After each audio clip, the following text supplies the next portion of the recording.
हजारों खोखले शब्दों से अच्छा है वो एक शब्द जो शांति लाए। हजारों खोखले शब्दों से अच्छा है वो एक शब्द जो शांति लाए।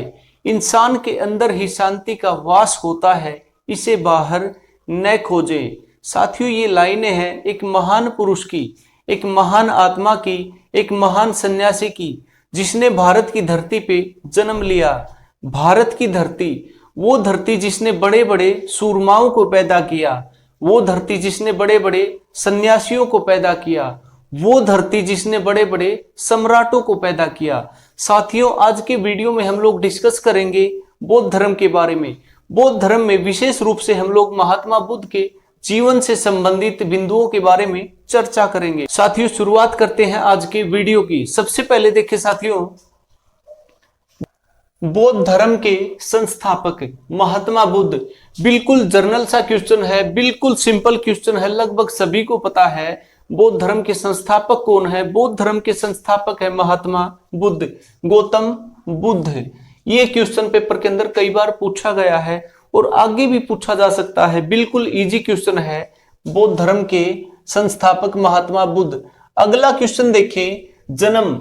महात्मा बुद्ध का जन्म, गौतम बुद्ध का जन्म 563 ईसा पूर्व में कपिलवस्तु के लुम्बिनी वन में इनका जन्म हुआ। गौतम बुद्ध का जन्म 563 ईसा पूर्व में कपिलवस्तु के लुम्बिनी नामक स्थान पर हुआ, जो स्थान वर्तमान में नेपाल के अंदर पड़ता है। इनके जन्म से संबंधित क्वेश्चन कई बार पेपर के अंदर पूछा गया है। अगला क्वेश्चन देखें, पिता राजा सुधोधन इक्ष्वाकु वंश के क्षत्रिय थे। महात्मा बुद्ध के पिता कौन थे? प्रश्न पूछा गया है पेपर में कई बार। महात्मा बुद्ध के पिता का नाम क्या था? सुधोधन। महात्मा बुद्ध के पिता सुधोधन वंश इक्ष्वाकु वंश के क्षत्रिय थे। इक्ष्वाकु वंश के क्षत्रिय थे महात्मा बुद्ध के पिता।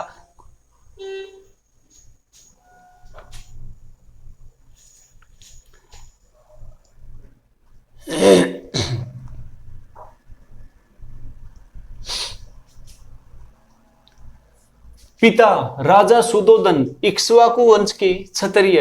क्वेश्चन पेपर में कई बार पूछा गया है महात्मा बुद्ध के पिता के बारे में। महात्मा बुद्ध के पिता का नाम क्या था? राजा सुधोधन। पेपर के अंदर कई बार क्वेश्चन पूछा गया है।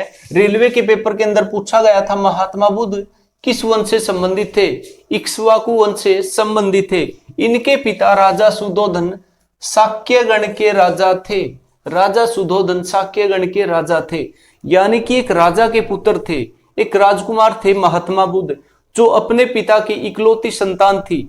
एक राजा का पुत्र था और अपने पिता की जगह उत्तराधिकारी भी बनने वाला था, लेकिन फिर भी इन्होंने राजपाट को छोड़ के, ऐशो आराम को छोड़ के सन्यासी के जीवन को स्वीकारा। क्या परिस्थितियां थी, क्या कारण थे, उन कारणों के बारे में हम लोग जानेंगे साथियों। अगला क्वेश्चन देखें, माता का नाम। गौतम बुद्ध की माता का नाम महामाया कोलीय वंश से संबंधित थी। इनकी माता का नाम महामाया था, ये कोलीय वंश से संबंधित थी। सौतेली माँ व मौसी प्रजापति गौतमी। माना जाता है कि महात्मा बुद्ध के जन्म के 7 दिन के बाद इनकी माता महामाया की मृत्यु हो गई थी। उसके बाद इनकी सौतेली माँ राजा सुधोधन की दूसरी पत्नी, इनकी मौसी प्रजापति गौतमी ने इनका पालन पोषण किया। उनकी कोई संतान नहीं थी, इस कारण उन्होंने महात्मा बुद्ध के पालन पोषण में कोई कसर नहीं छोड़ी। बचपन का नाम सिद्धार्थ। महात्मा बुद्ध के बचपन का नाम क्या था? सिद्धार्थ। महात्मा बुद्ध के बचपन का नाम सिद्धार्थ था। और साथियों, पेपर के अंदर कई बार शासकों के बचपन का नाम पूछा जाता है। जैसे अलाउद्दीन खिलजी के बचपन का नाम था अली गुरसाप, शेरशाह सूरी के बचपन का नाम था फरीद, सिकंदर लोदी के बचपन का नाम था निजाम, अकबर के बचपन का नाम था जलाल। कई बार पेपर के अंदर शासकों के बचपन का नाम भी पूछा जाता है। महात्मा बुद्ध के बचपन का नाम क्या था? सिद्धार्थ। अगला क्वेश्चन देखें, शिक्षा। महात्मा बुद्ध की शिक्षा के बारे में। गुरु विश्वामित्र से वेदों और उपनिषदों की शिक्षा प्राप्त की। सिद्धार्थ ने गुरु विश्वामित्र से वेदों और उपनिषदों की शिक्षा प्राप्त की। विवाह 16 वर्ष की आयु में दंडपाणी की राजकुमारी यशोधरा के साथ इनका विवाह हुआ। सिद्धार्थ का विवाह 16 वर्ष की आयु में दंडपाणी की राजकुमारी यशोधरा के साथ इनका विवाह हुआ। संतान राहुल नामक पुत्र। अगर संतानों की बात की जाए तो महात्मा बुद्ध का एक मात्र पुत्र था जिसका नाम था राहुल। उनका एक पुत्र था राहुल। जब उनके पुत्र का जन्म हुआ तो महात्मा बुद्ध ना ही अपनी पुत्र प्राप्ति से खुश थे, ना ही अपनी शादी से खुश थे। उनके पुत्र का जन्म हुआ तब उन्होंने अपने मुख से ये बोला कि राहु आ गया, मेरे जीवन में राहु आ गया। इसी कारण उनके पुत्र का नाम पड़ गया राहुल। ना तो वो अपनी शादी से खुश थे, ना अपने पुत्र प्राप्ति से वो खुश थे। कपिल वस्तु में सैर के दौरान सिद्धार्थ ने 4 दृश्यों को देखा। कपिल वस्तु में सैर के दौरान सिद्धार्थ ने 4 दृश्यों को देखा। क्या दृश्य थे, क्या देखा उन्होंने? इससे पहले जब उनकी शादी हुई ना तो उन्हें कोई खुशी थी, उनको पुत्र प्राप्ति हुई ना उनको कोई खुशी थी, ना उनका ऐशो आराम में ध्यान था, ना उनका मन लगता था राजपाट में। साथियों, शायद विधाता को कुछ और ही मंजूर था, क्योंकि बचपन से ही उनकी भावना जो थी एक भक्ति टाइप की थी। बचपन से उनका भाव जो था भक्ति के अंदर ज्यादा था, उनका झुकाव जो था साधु संतों की तरफ ज्यादा रहता था। इसी कारण उनका ना तो वैवाहिक स्थिति में मन लगता था, ना ही राजकीय कार्यों में उनका मन लगता था। क्या कारण थे, आगे देखते हैं। कपिल वस्तु में उन्होंने 4 दृश्यों को देखा। वो दृश्य क्या थे? बूढ़ा व्यक्ति, बीमार व्यक्ति, शव, सन्यासी।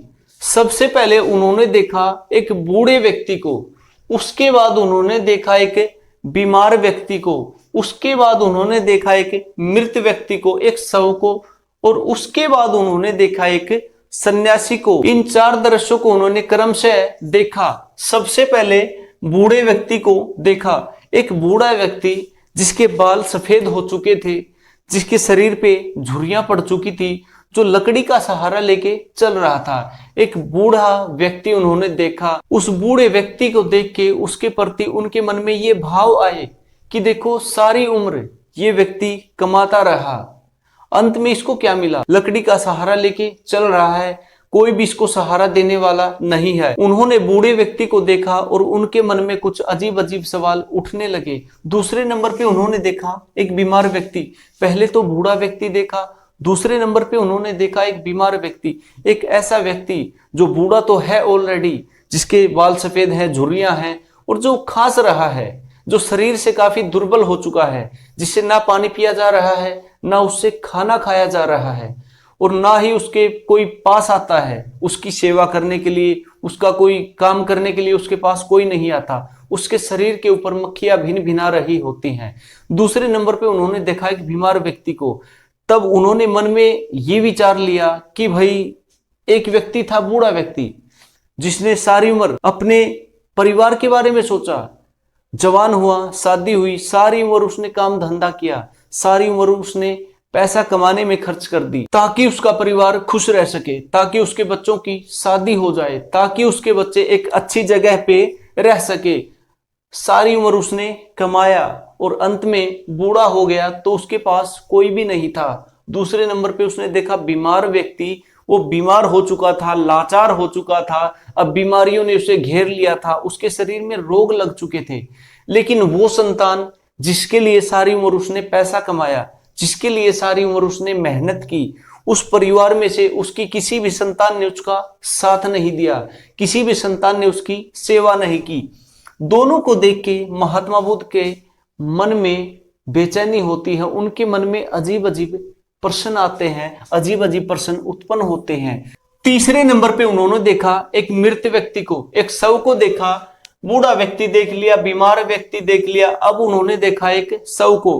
बूढ़ा व्यक्ति देख लिया, उनको कोई संतुष्टि नहीं मिली। बीमार व्यक्ति देख लिया, उनको कोई संतुष्टि नहीं मिली। इन 2 व्यक्तियों की दशा देख के उन्होंने देखा कि अंत में इस दशा पे इंसान पहुंचता है, सारी उम्र कमाता है अपने बच्चों के लिए, अपने परिवार के लिए, लेकिन अंत में उसको कुछ नहीं मिलता, बीमार होके ऐसे ही मर जाता है। शव को देख के उसको संतुष्टि नहीं मिली, उसके मन में अचानक से अनेक प्रश्न उठने लगते हैं।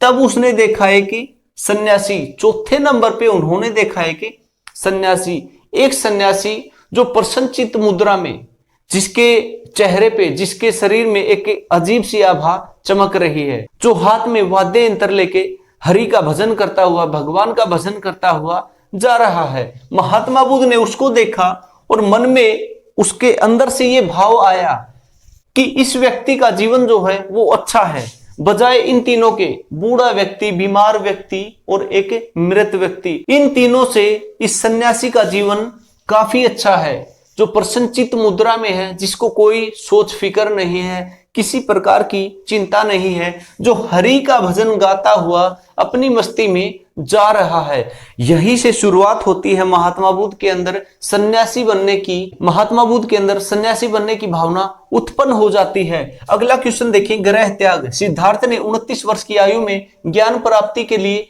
ग्रह त्याग किया। अब ये 4 दृश्य उन्होंने देखे। इन दृश्यों को देख के उनके मन में बार बार प्रश्न उठते थे, बार बार उनके मन में अजीब अजीब प्रश्न आते थे। आखिर इंसान जन्म क्यों लेता है? आखिर इंसान जन्म लेता है तो अपनी अपनी अवस्थाओं को प्राप्त क्यों करता है? ये क्या कारण है कि इंसान जन्म लेता है, बचपन आता है, किशोरावस्था आती है, युवावस्था आती है, बुढ़ापा आता है और मर जाता है। ये सारी बातें उसके मन को विचलित करती रहती थी। उसका किसी भी काम में मन नहीं लगता था। अंत में उसने सन्यास धारण करने का विचार बनाया, लेकिन सन्यास गृहस्थ जीवन में रहते हुए वो नहीं ले सकता था। एक राजा का पुत्र था, वहां पे उसको सन्यास लेने की स्वीकृति नहीं मिल सकती थी। उसने ग्रह त्याग करने का मन बना लिया। कब? 29 वर्ष की आयु में। 16 वर्ष की आयु में उसका विवाह हुआ था। अब 29 वर्ष की आयु में उसने ज्ञान प्राप्ति के लिए ग्रह त्याग कर दिया, घर छोड़ दिया।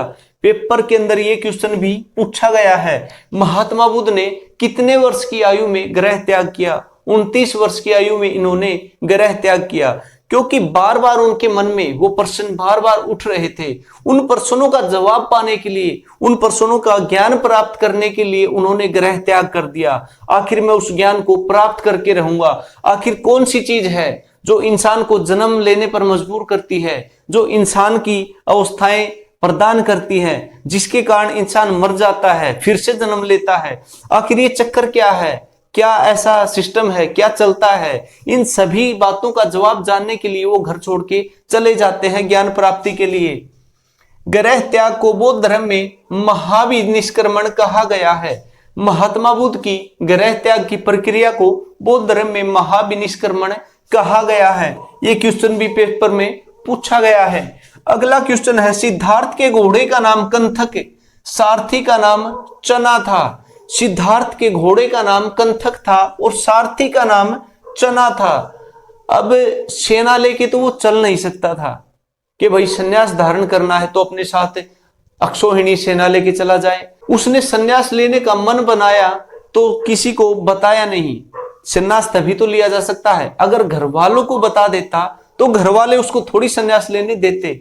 उसने एक घोड़ा साथ में लिया, एक सारथी साथ में लिया। उस घोड़े का नाम था कंथक और उस सारथी का नाम था चना। पेपर के अंदर कई बार क्वेश्चन पूछा गया है, सिद्धार्थ के घोड़े का नाम क्या था? कंथक। सारथी का नाम क्या था? चना।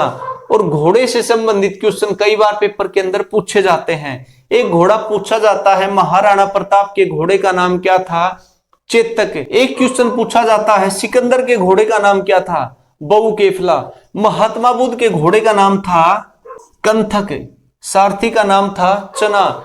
इसके सारथी के बारे में कई बार अलग अलग किताबों में नाम मिलता है, छंदक, सौम्य और चलना। वैसे तो इसके सारथी का नाम था चना, लेकिन कई किताबों में अलग अलग नाम मिलता है, छंदक, सौम्य, चलना। इसके सारथी के ये अन्य नाम मिलते हैं। सिद्धार्थ के प्रथम गुरु वैशाली में अलार कलाम हुए, दूसरे रुद्र रामपुत राजगृह में हुए।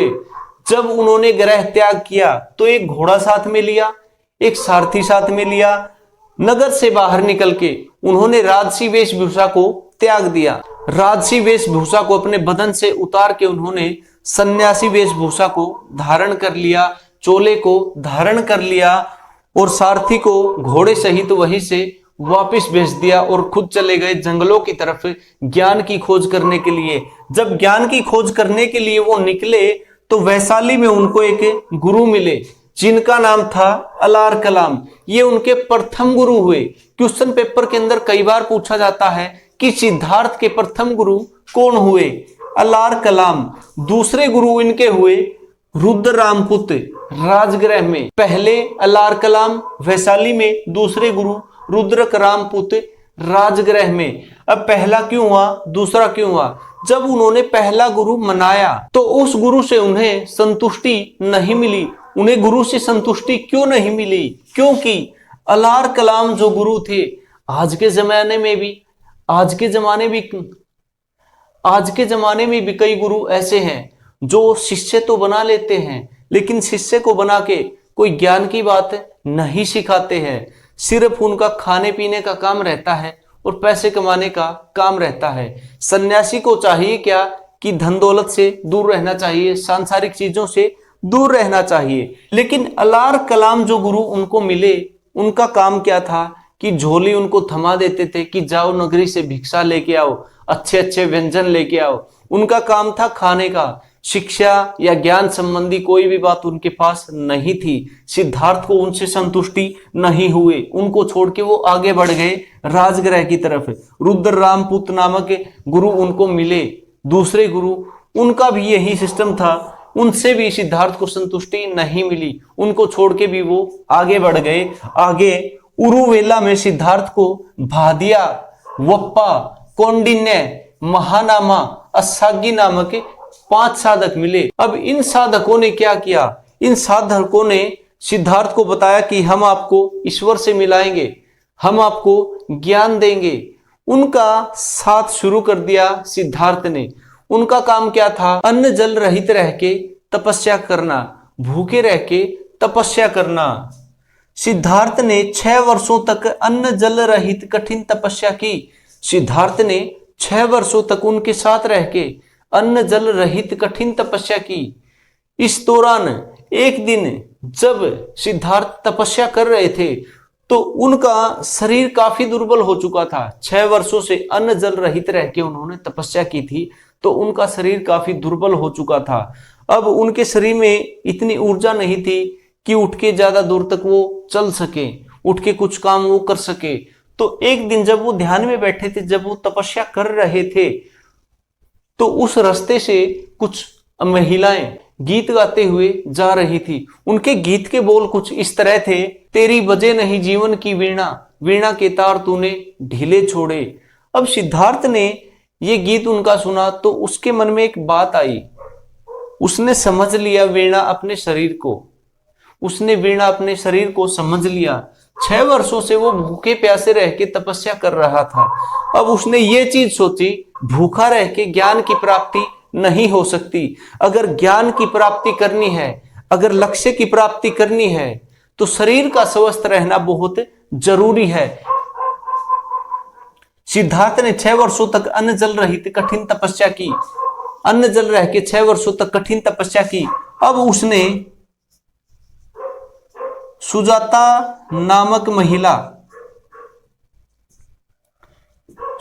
नामक महिला कोई आई, कहां पे? जहां पे सिद्धार्थ तप कर रहे थे वहां पे सुजाता नामक महिला आई। अपने साथ एक बर्तन में खीर लेके वो आई थी और महात्मा बुद्ध को उसने खीर दी, सिद्धार्थ को उसने खीर दी। सुजाता नामक महिला ने, सिद्धार्थ ने उस खीर को लिया और भोजन कर लिया, उस खीर को खा लिया।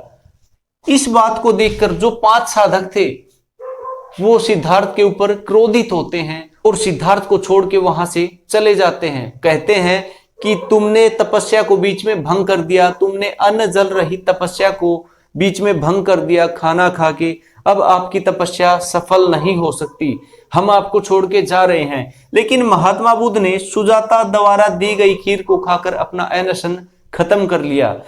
अब पेट में उनके भोजन जाते ही उनको एक आनंद की अनुभूति होती है, और होता भी है।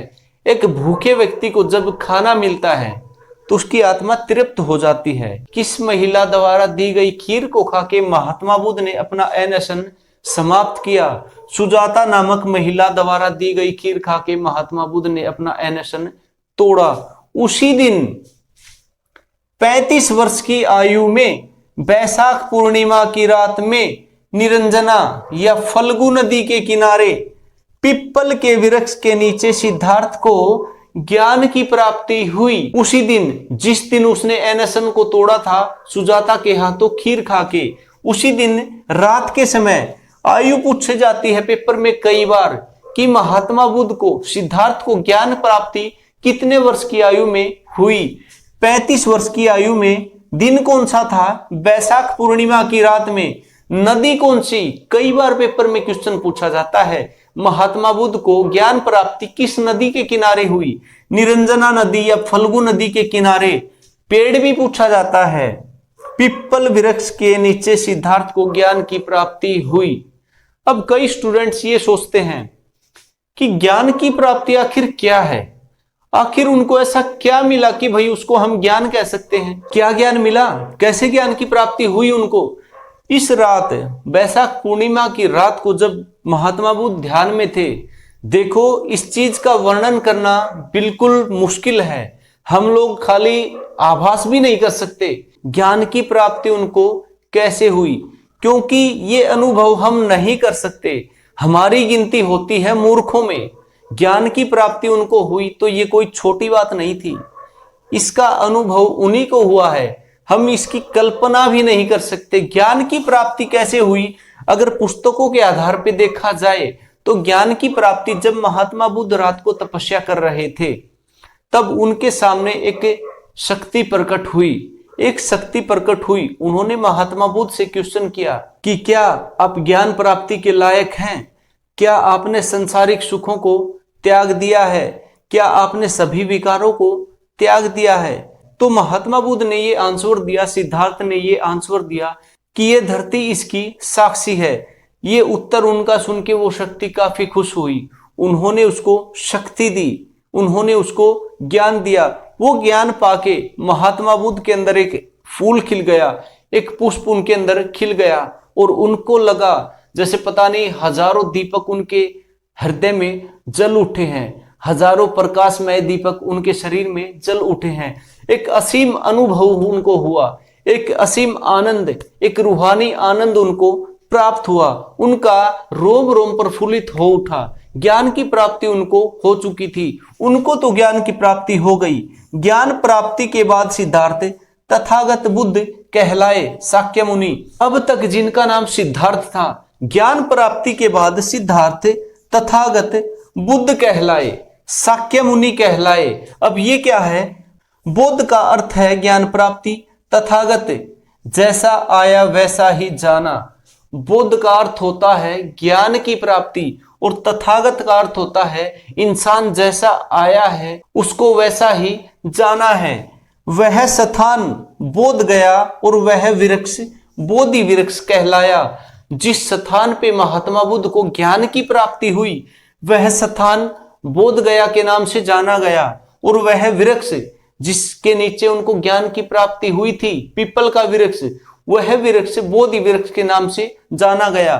आगे एक ऐसा शासक आता है जो इस वृक्ष को कटवा देता है। उस शासक का नाम था शशांक। उसने बोधि वृक्ष को कटवा दिया क्योंकि वो शैव धर्म का अनुयायी था। एशिया का प्रकाश पुंज महात्मा बुद्ध को कहा जाता है, light of Asia. Light of Asia किसे कहा जाता है? महात्मा बुद्ध को कहा जाता है। एशिया का प्रकाश पुंज महात्मा बुद्ध को कहा जाता है। साथियों, ये तो है हमारा भारत देश। अगर महाद्वीप की बात की जाए तो ये महाद्वीप है एशिया महाद्वीप।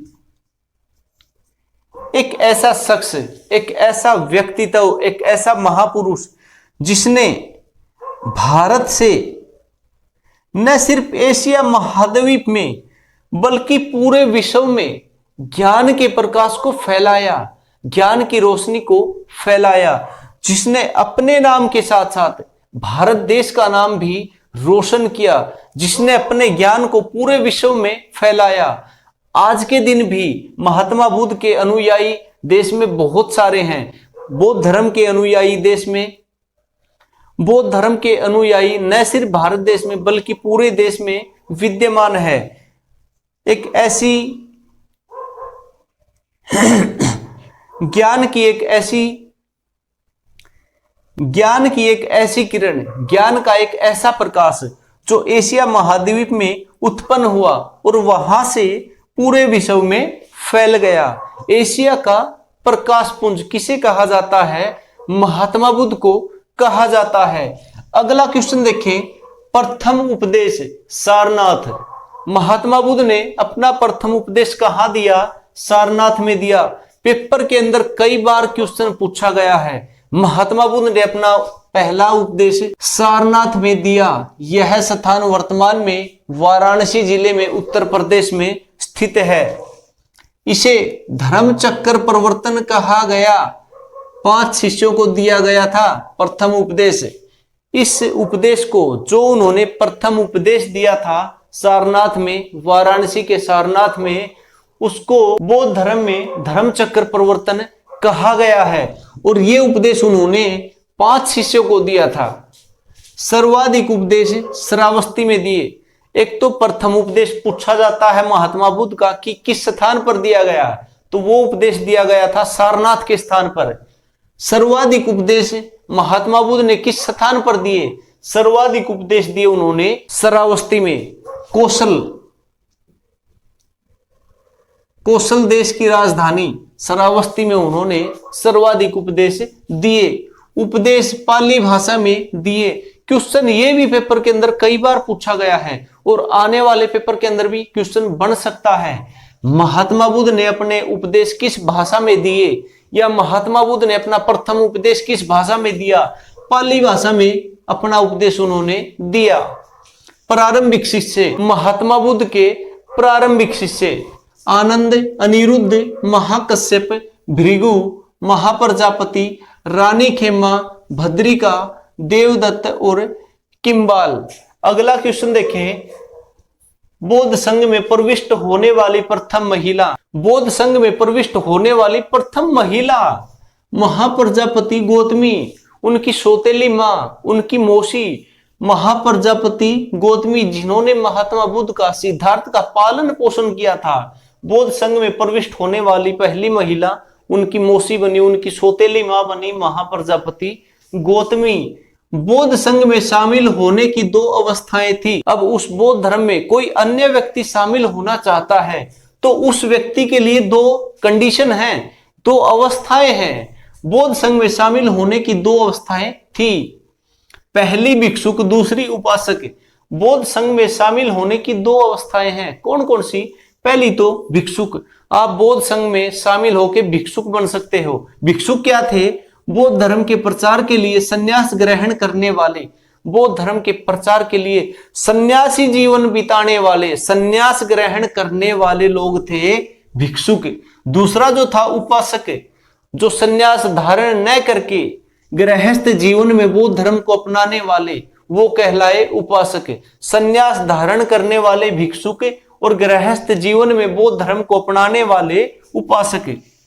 बौद्ध संघ में शामिल होने के लिए न्यूनतम आयु 15 वर्ष थी। बौद्ध धर्म में या बौद्ध संघ में शामिल होने के लिए न्यूनतम आयु निर्धारित की गई थी। मैक्सिमम कोई आयु नहीं थी, अधिकतम कोई आयु नहीं थी, लेकिन न्यूनतम आयु उन्होंने निर्धारित की थी, जिसकी आयु 15 वर्ष है। कम से कम 15 वर्ष आयु होनी चाहिए बौद्ध संघ में शामिल होने के लिए।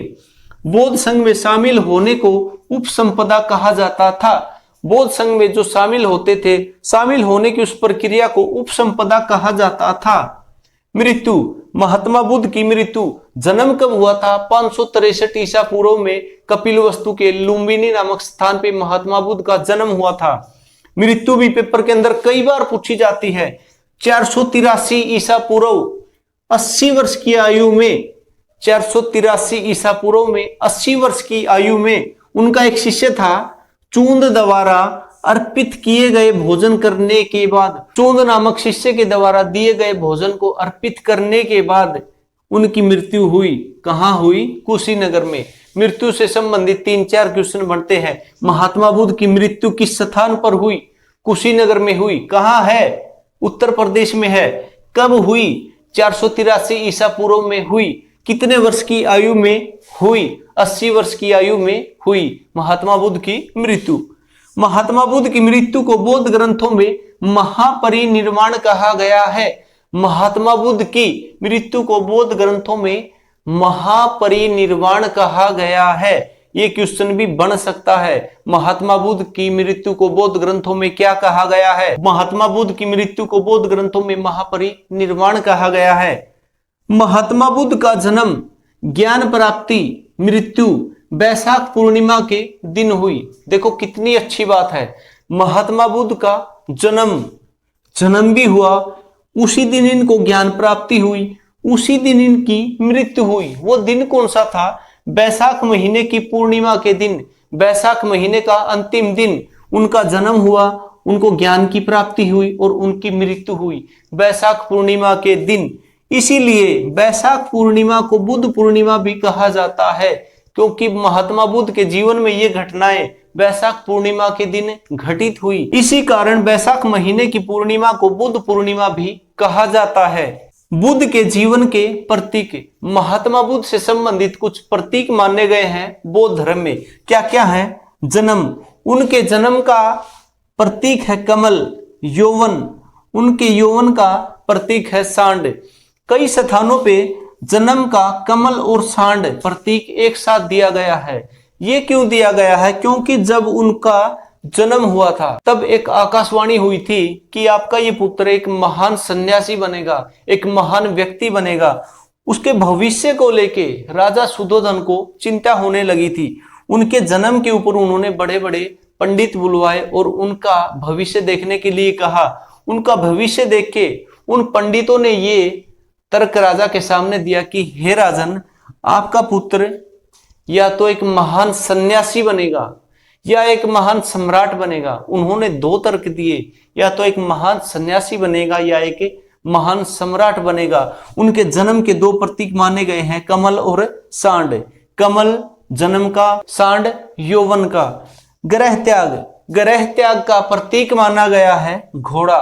महात्मा बुद्ध के ग्रह त्याग का प्रतीक माना गया है घोड़ा। ज्ञान का प्रतीक माना गया है पीपल, जिसको बोधि वृक्ष भी कहा जाता है। प्रथम उपदेश, प्रथम उपदेश का प्रतीक माना गया है चक्र, धर्म चक्र प्रवर्तन, जो उपदेश उन्होंने सारनाथ में दिया था, पाली भाषा में दिया था।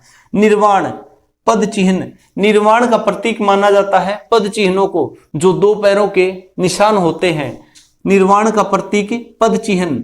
मोक्ष, निर्वाण का अर्थ होता है मोक्ष। और अगला है मृत्यु का, मृत्यु का प्रतीक माना जाता है स्तूप। मृत्यु, महापरिनिर्वाण जिसको बौद्ध धर्म में कहा गया है। महापरिनिर्वाण जिसका अर्थ है बंधनों से मुक्त हो जाना। साथियों, आज के इस वीडियो में हमने किया महात्मा बुद्ध के जीवन से संबंधित प्रमुख बिंदुओं के बारे में डिस्कस। आशा करता हूं आज की क्लास आपको पसंद आई होगी, सारे क्वेश्चन आपको अच्छे से समझ में आए होंगे।